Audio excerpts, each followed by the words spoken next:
Hi guys, welcome back to my channel, and if you are new on my channel, then welcome. First off, I want to say I'm so sorry guys that this video is going up so late. I was a bit unwell, so I couldn't film, and yeah, that's why this video is going up so late. Today's video is something that I would actually like to turn into kind of a series thing. I don't think it's going to be a very long series because there are only so many products that I have in my collection that I haven't used for a while, but I still would like to do more of these kinds of videos, so I really hope that you like this. If you guys want to see what products I used, how I got on with them, and everything else that happened, because let me tell you, this video was a bit of a hassle, but I got there in the end. So if you guys want to see what happened, then keep on watching. I am first going to use some MAC Fix Plus. I used to use this all the time when I first started my channel, and I still love to use this all the time. I am not over MAC Fix Plus. I don't think I'll ever be over MAC Fix Plus. One of the things that I used to apply all the time was the Urban Decay B6 Vitamin Infused Prep Spray. It's a nice refreshing mist as well. And I am also going to prime my face with the Stila One Step Correct Skin Tone Correcting and Brightening Serum. Well, as you can see, I have almost used it up.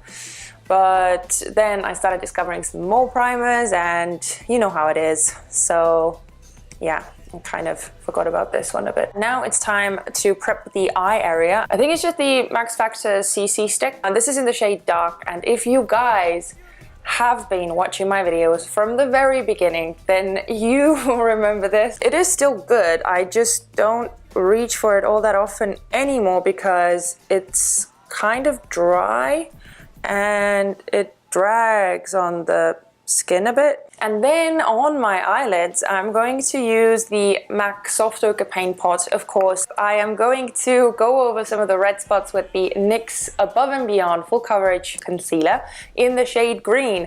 And this is one of those things again, which if you watch my videos in the beginning, then you definitely remember this guy. But lately, I'm really not all that bothered about color correcting anymore. So all I do is I add the peach toned color corrector underneath my eyes, because that I do need. That really counteracts the darkness and it helps my concealer to be more bright. I'm going to set down the primer on my eyes, and I'm going to use the Maybelline Fit Me powder in the shade 120 Classic Ivory. Guys, do you remember this? When I first got this, I was over the moon. And I remember when everyone was in love with the chocolate bar palettes from Too Faced, and then suddenly there came all these new palettes and they were kind of forgotten. I really want to do a brown eye look with the shade Cocoa Chili because it has this stunning golden glimmer, or glitter I should say. I'm first going to use the shade Nugget. So as I was saying, when I first got this palette, I was over the moon by it. I love the color scheme in it, and when you touch the shadows, they are so soft. But some of the shadows in this palette are quite troublesome. Taking the shade Blueberry Swirl, and I'm digging it in there, right? And you can see that my finger is nicely coated, but I'm going to apply it on my hand, and yeah.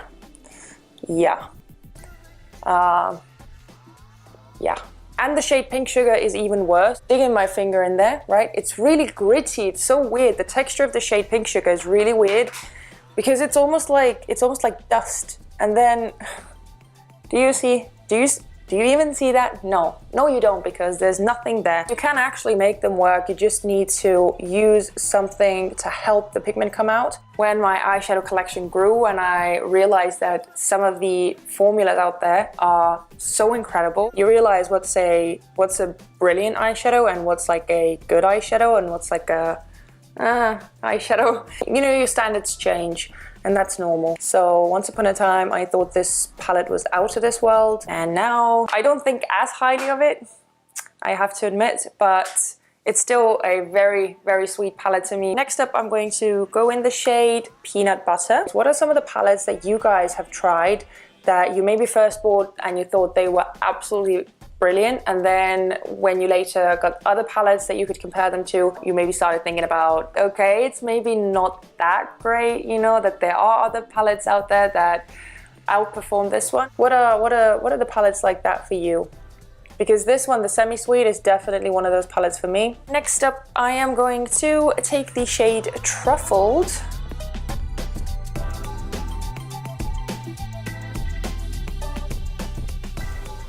And now we're going to go in with the star of the show, which is the shade Cocoa Chili. It needs some kind of base underneath to really bring out the shimmer, the glittery particles in there. So I'm using the NYX Glitter Primer. Oh my god, I look horrible right now.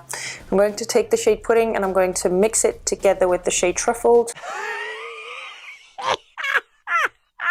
So, funny story, my filming was disrupted. So actually, right now, when I'm talking to you guys, it is the day after from the previous footage that you just saw. Actually, the disruption came at a very good time because the eye look was so messed up anyway. It was a complete disaster and I had to do it all over again. The shade Cocoa Chili on the glitter primer turned almost black. It looked really, really dark and I couldn't blend it out. It was a fail. It was a complete fail. Now all that's left to do is apply something on the mid part of my eye so that we can finish up the eyes and move to the face and get on with this video. I'm going to apply the NYX Jumbo Eye Pencil in the shade Milk, and this can act as a base to enhance the pigment in these shadows. I learned my lesson with the glitter glue. There's really no point in applying that if you are not making a very precise shape, because if you try and blend it out, it's just not going to happen. And the sad thing is that if you try and use the shade on its own without anything underneath, the kind of the shift that the golden glitter gives to the brown eyeshadow, it doesn't show up at all. So I'm not sure how you're supposed to use that shade. I'm going in with this shade, the shade Butter Pecan. Okay, I'm going to take a bit of the shade Bonbon as well on the outer edges to blend it into the brown a bit. For the mascara, I'm using the Lash Sensational by Maybelline. I used to use this so much at one point, and because I don't have any false lashes that I used to love back in the day, I'm going to just apply the Model 21 eyelashes in the style 43 plus 45, and I'll be right back. And now we're going to move on to the face. And for that, I will be using something that I haven't used in a hot minute. And it is the Makeup Forever Ultra HD Foundation. And mine is in the shade Y235. Normally, I would use it with a sponge. But because, I don't know if you guys noticed, but in my previous video, when I was applying the foundation on my face with the Beauty Blender, it didn't have a top part. Like, the tip of it was, it was broken basically. It broke off when I was last cleaning it, so I was in desperate need of a new beauty blender. Well, I wanted to try something different. I wanted to try just a regular sponge that some people have recommended instead of the beauty blender. I have already tried the Real Techniques one, the Miracle Complexion sponge or something like that, and I did not like that in comparison to the beauty blender. I also saw a lot of people, well, a few people at least, recommend this one. This is the Eco Tools one. I bought this and guys, I hate it. It's, oh god, actually gets on my nerves so bad because this was not that much cheaper than a beauty blender. Beauty blender is like, I don't know, maybe 18 euros or 20 euros here in Estonia. This was like 14 euros. I feel like it soaks up so much product that there's very little coverage, and so you have to pile up the product and you're just wasting so much because this sponge is just soaking everything up. And the worst part is cleaning this thing. It is such a nightmare. I think I have cleaned this like maybe 2 or 3 times now because I haven't had this for that long. This stain at the bottom, I cannot get it clean because it's so deep inside the sponge. There's a tear in the middle already, and I have used this like maybe 3 times. It's probably not very hygienic, but I had my beauty blender like for over a year and it was absolutely fine. So far, I have not found a dupe for a beauty blender because the beauty blender is just like a league of its own. This looks so nice on my skin for some reason right now. Usually this foundation has kind of been like meh, but right now it's looking very nice. This is, it's so worn off, but this is the collection. I used to know it by heart, but now I don't remember the name, so I will just leave it somewhere on the screen. but this is in the shade Fair 1. Oh wow, this concealer was like my holy grail. I had to kind of give it up because, well, we don't have collection in Estonia. I am not sure when I will be able to go back to England, where I got this from. That is why I kind of decided to switch over to other brands that are available here. What am I doing? Why did I just put it? I don't do that anymore. You know, whatever, let's just go with it. Okay. Oh wow, I haven't done this in ages. I am going to use this crappy sponge to blend it out. Oh my goodness, I had forgotten how nice this concealer is. Once upon a time, I only used to use the Dipbrow pomade in medium brown by Anastasia. I recently watched a movie. It's kind of an old movie now. Well, not old, but it's not like a new release. It was released in 2010 and it is based on a novel by Kazuo Ishiguro. I hope I'm pronouncing his name right. Oh my goodness, the film was so good. It was probably one of the best that I have seen in a long time, and it's called Never Let Me Go. And oh my goodness guys, if you have not seen that film, I highly recommend that you do. The story, the whole plot line is just, it really breaks your heart, but it also makes you think about a lot of things. It just moved me. It really moved me, so I had to get the novel because you guys know I love to read. I actually preferred the film. I never thought that these words would leave my mouth. The book was a bit scary, not in like a horror sense or anything like that. It was scary because it seemed so realistic. And I don't want to say anything more because I don't want to spoil the plot if you guys haven't seen it. But yeah, the film was incredible, so I highly recommend that you see it. I'm going to go over the brows with the Brow Artist Plumper because that is something that I have to do. By the way, talking of brows, would you guys like to see a specific video dedicated to how I do my brows, like a more in-depth kind of brow tutorial? Because a friend of mine was asking for a brow tutorial video. You guys know I don't really think that brows are all that interesting. That's why I wanted to know if you guys would like to see something like that, because if you do want to see a video, I will absolutely do one. I'm going to use the Bare Minerals powder concealer in the shade Well Rested underneath my eyes. By the way, while we are not on the subject of books anymore, but going back to the subject of books, I recently got some more books to read. So a few of them,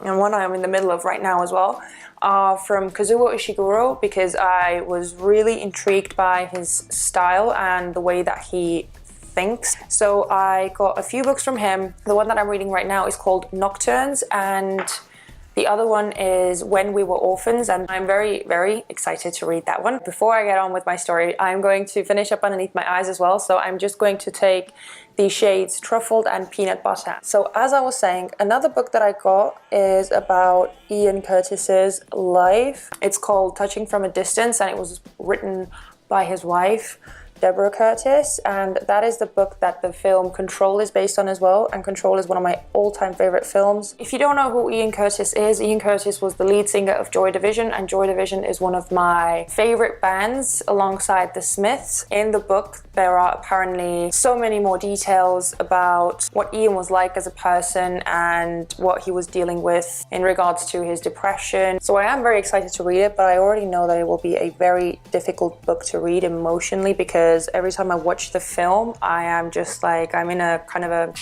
trance. It's like, I don't know how to say it, but I'll be in a weird state for several days after watching the film because it always gets to me. And then I got two other books which are supposed to be more of a light read kind of books. One of them is Noah Can't Even. I really don't know much about that book, but I was reading the description on the back cover of the book and it seemed like it's going to be a good book. And the last one that I got is Six of Crows, which was recommended to me by Lisa. So Lisa, if you're watching this video, thank you so much for the recommendation. I finally got the book. I managed to get one last copy so I can finally get around to reading that book as well. Sorry, I have been talking for ages. I don't even want to know how long this video is again. I'm going to use the Wet n Wild Kohl eyeliner in Prose and Bronze. No, Yes, yes. I'm going to highlight the brow bone with the shade Coconut Cream and the inner corners with the shade Butter Pecan. I finished up the lower lash line with the MAC False Lashes Extreme Black Mascara because this hasn't changed. Do you remember this? I haven't used this too much on my channel. It's so funny how these products just kind of, I don't know, at one point they are so raved about and then they kind of die down completely. Okay, Tati, I know Tati uses this. Besides her, I haven't really seen anyone use it. I don't know, maybe Jaclyn Hill does, but I don't really watch her videos anymore, so I'm not sure. It does warm up the skin nicely if you are not too heavy-handed with it, and if you blend it out well enough, then it does look nice, but it's just kind of not really worth the money, in my opinion. The Park Ave Princess Contour Palette Volume 2. I used to use this quite a lot. I haven't really used this all that much lately. The highlighter shade is called Champagne. It gives you a beautiful sheen. And I'm also going to use the bronzer part. This doesn't actually need too much product at all because, well, we have a cream base underneath anyway. I'm going to use the Milani Baked Blush in the shade Luminoso. This was my holy grail blush. For some reason, again, I haven't really used it all that much. I guess it's because I'm kind of lately wearing more of these very, very muted toned down blushes, if I'm wearing blushes at all. I'm first going to line my lips with the Essence Lip Liner in the shade Honeyberry, and then I'm going to go over it with the NYX Soft Matte Lip Cream in the shade Transylvania, because a subscriber left a comment on one of my past videos already, and they mentioned that they recently got the Transylvania shade by NYX, and they don't really know how to wear it because it's such a bold color. They were asking me for recommendations or maybe a tutorial on the look, so I thought that it would be a perfect chance to incorporate this in today's video. And I have to say that the texture of this is not my favorite because it's so patchy and it just moves around on the lips and it clings to all the dry areas on your lips. But I aim to please, so we are going to roll with it. Okay, this is the best that I could get this to look. This one is close to like impossible to get it even. I don't know, maybe mine is a dud. Maybe mine is a weird texture. I don't know, but mine is really, really moussey and almost like oily at the same time. It just slips and slides on the lips.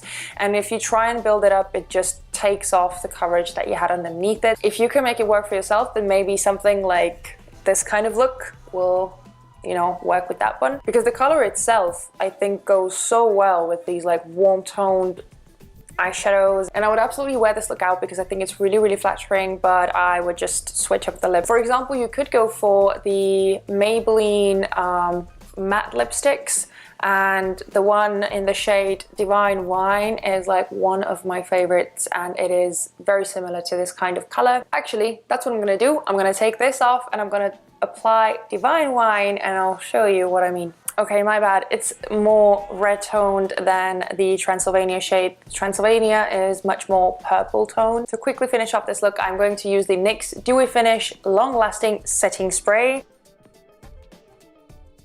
I'm going to keep this super brief. I had so much fun using all of the products that I once used to use on a daily basis. Thank you guys so much for watching this video. If you enjoyed this video, then please don't forget to give it a thumbs up and also subscribe to my channel. Hopefully I will see you in my next video.